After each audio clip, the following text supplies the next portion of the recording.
Welcome back guys. Channel को subscribe पहली ऐसे ही वीडियो पाने के लिए थैंक यू सो मच। तो इस वीडियो में हम लोग 10 से 20 लाइक का एम रखते हैं। तो एक पॉल नाम का आदमी अपने कंपनी में काम कर रहा था रात के टाइम में ही। हालांकि उसकी असिस्टेंट एस्टर नाम के एक औरत होती है। वो देखती है बाहर जब लाइट बंद होता है किसी अनजान चीज़ को वो देखती है। एस्टर पॉल को भी कहती है कि उसने किसी छाटू चीज़ को देखा है बाहर, वो भी अंधेरे में। तो पॉल इस चीज़ को थोड़ा सा मजाक सोच लेता है एंड एस्टर को जाने के लिए कहता है। अभी अकेले ही पॉल कंपनी में होता है। एस्टर के जाने के बाद जो है पॉल अभी अकेले देखता है किसी अनजान को। जब लाइट बंद होती है तो पॉल देखता है कि वो अनजान चीज़ ऐसे बैठी हुई थी, लेकिन पॉल को देखने के बाद वो उठ जाती है। ये अनजान औरत पॉल के ऊपर हमला करती है जब वो पॉल अंधेरे में होता है। पॉल दूसरे रूम में चला जाता है एंड बंद कर देता है दरवाज़ा को। पॉल को लगता है कि वो अभी बच चुका है, लेकिन अचानक से पूरी कंपनी की लाइट ही चली जाती है, जिसमें कि पॉल की ठुकाई हो जाती है बुरी तरीके से उस अनजान औरत के हाथों। इसके बाद पॉल की बेटी रेबेका एंड उसका छाटू बॉयफ्रेंड ब्रेट को दिखा जाता है, जो कि एक दूसरे की ठुकाई करके मैं भी सोए थे। रेबेका उस छाटू बॉयफ्रेंड को बाहर निकाल लेती है। रेबेका अपने माँ बाप से अलग जगह में रहती है। रेबेका का छोटा भाई यानी कि मैथ्यू उठने के बाद अपनी मॉम को बुलाता है। मैथ्यू को कुछ आवाज़ सुनाई देती है तो वो चेक करने के लिए जाता है। तो मैथ्यू सुनता है कि उसकी मॉम किसी अनजान चीज़ के साथ बात कर रही थी। जब मैथ्यू उसके मॉम के रूम में जाता है तो वो डर जाता है बुरी तरीके से और चला आता है वापस अपने कमरे में। तो मैथ्यू ने ऐसा क्या देखा था कि उसकी फट गई थी वहीं पे ही। स्कूल की टीचर एमा कहती है कि रेबेका को उसका छोटा भाई जो है वो तीसरी बार सो गया था क्लास में ही। एक्चुअली उसका नाम मार्टिन होता है, मैंने गलती से मैथ्यू कह दिया था। तो रेबेका अपने छोटे भाई को अपने घर में ले आती है, लेकिन उसका छोटा भाई अभी भी सोना चाहता है, पता नहीं क्यों। मार्टिन कहता है कि डियाना नाम की एक औरत जो है वो नॉर्मली मिलती रहती है मॉम से। रेबेका जब ये नाम सुनती है तो वो थोड़ा सा शॉक हो जाती है। रेबेका अपने मॉम के घर में चली जाती है। मार्टिन अपने रूम में किसी अनजान को देखता है फिर से। अभी के लिए मार्टिन थोड़ा सा अपने बहन के कमरे में ही रहता है एंड दोनों को लगता है कि मॉम जो है वो पागल है, जो किसी अनजान डायना जो भी उसके साथ बात करती है अपने कमरे में। रेबेका अचानक से उठ के देखती है कि एक औरत जो है वो अंधेरे में कुछ कर रही होती है, जो कि थोड़ी देर बाद कहीं गायब हो जाती है। रेबेका अपने छोटे भाई को कमरे में नहीं देखती है तो वो बाथरूम में बाथटब में देखती है। मार्टिन बाथटब में सो रहा था। एमा फिर से मिलती है रेबेका से। एक्चुअली वो टीचर एंड चाइल्ड केयर से कुछ होती है। वो कहती है कि मार्टिन की माँ पागल नहीं है, वो बिल्कुल सही है, तो मार्टिन को जो है उसके मॉम के साथ रहना चाहिए। अगर मार्टिन को वो अपने साथ रखेगी तो कुछ डॉक्यूमेंट काम भी करने होंगे।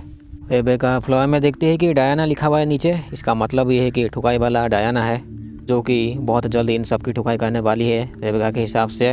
रेबेका का कोई ऐसा ड्राइंग होता है जिसको कि जो कि अभी गायब हो चुका है।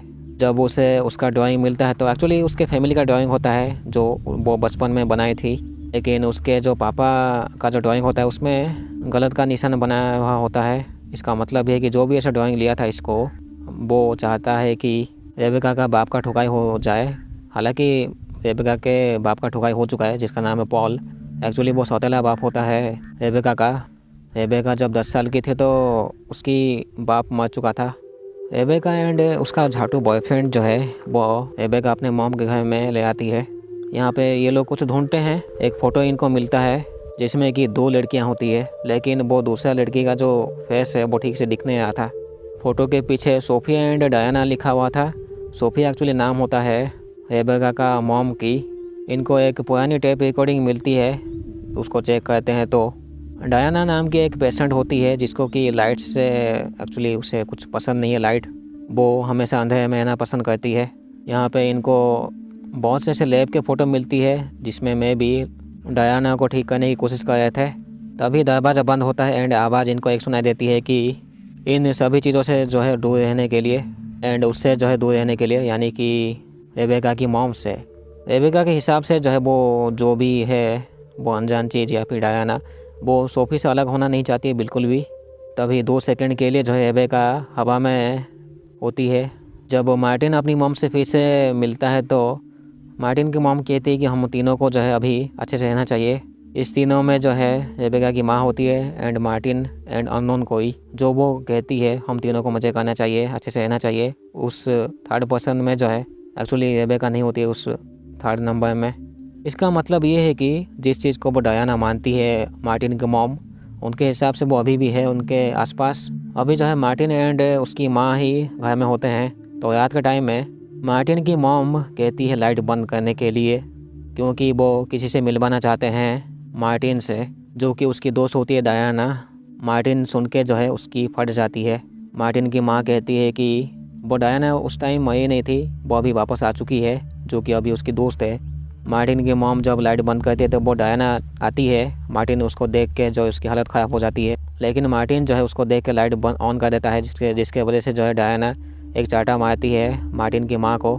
रेबेका को पता होती है कि उसकी जो मॉम जो है वो पहले मेंटल हॉस्पिटल में थी एंड प्रेजेंट टाइम में वो एक दवाई लेती रहती है बीच बीच में। मार्टिन अपने मॉम के पास नहीं रुक के वो अपनी बहन के पास चली आती है एंड कहता है रेबेका को कि डायना जो है वो असली में है, जिसको कि लाइट पसंद नहीं है। रेबेका समझाती है मार्टिन को कि जब 13 साल की जो डायना थी वो एक बेसमेंट में वो मिली थी, कि उसके डैड के बेसमेंट में। डायना का जो बाप है वो सुसाइड करके मार गया था या फिर डायना ने मार दिया था। डायना को कोई ऐसे चमड़े की बीमारी होती है। लोग कहते थे कि उसके अंदर कोई डीमन है मे बी, जो कि लोगों के अंदर घुस जाती है कभी कभी। रेबेका की मॉम जो है वो मिली थी डायना से एक हॉस्पिटल में। इसके बाद जो है दोनों के बीच काफ़ी अच्छी दोस्ती हो जाती है एंड रेबेका के हिसाब से मे बी डायना मॉम को कंट्रोल करना चाहती है।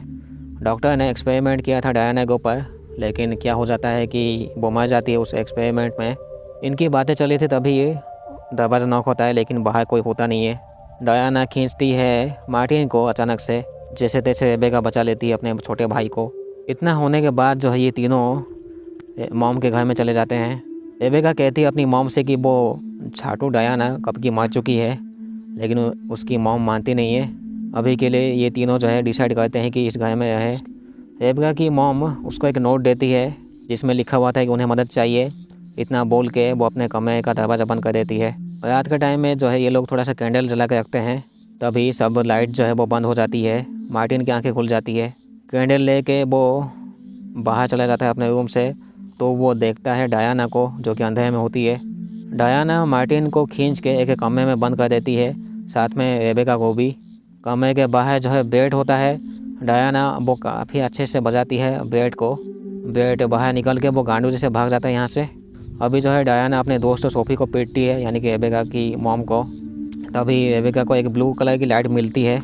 रेबेका उस लाइट के थ्रू जो है दीवार के ऊपर ऐसे कुछ अंगूठे के निशान देखती है एंड कुछ वर्ड्स ऐसे लिखी हुई थी दीवार के ऊपर। और थोड़ा सा आगे जाने के बाद जो है वो कुछ ऐसे पुतलों को देखती है। बेड जो है वो भागा नहीं था, वो पुलिस को ले आता है। 2 पुलिस वाले जब घर के अंदर घुसते हैं तो डायना उनकी भी ठुकाई कर देती है। डायना अभी रेबेका को पीटने लग जाती है, काफ़ी बुरी तरीके से उसको पीटे थे। तभी उसको जब बुरी तरीके से मारने ही वाले होती है तो रेबेका की मॉम जो है वो अपने आप को गोली मार देती है एंड वो डायना वो जल जाती है हवा में ही। क्योंकि जब वो गन रखी थी अपने आप को मारने के लिए, तो डायना जो है वो रोकने के लिए बस आ ही रही थी, तभी वो अपने ऊपर गोली चलाती है। इसका मतलब ये है कि रेबेका की मॉम है, मतलब डायना भी है। तो यहीं पे ये कहानी ख़त्म होती है। चैनल को सब्सक्राइब पहली ऐसे वीडियो पाने के लिए। इस कहानी से हमें यही सीख मिलती है कि किसी पागल छाटू से कभी मिलना नहीं चाहिए, नहीं तो इन फ्यूचर ठुकाई हो सकती है, खुद की भी एंड बाकी लोगों की भी। तो इस वीडियो में हम लोग 10 से 20 लाइक आए रखते हैं। Thank you so much.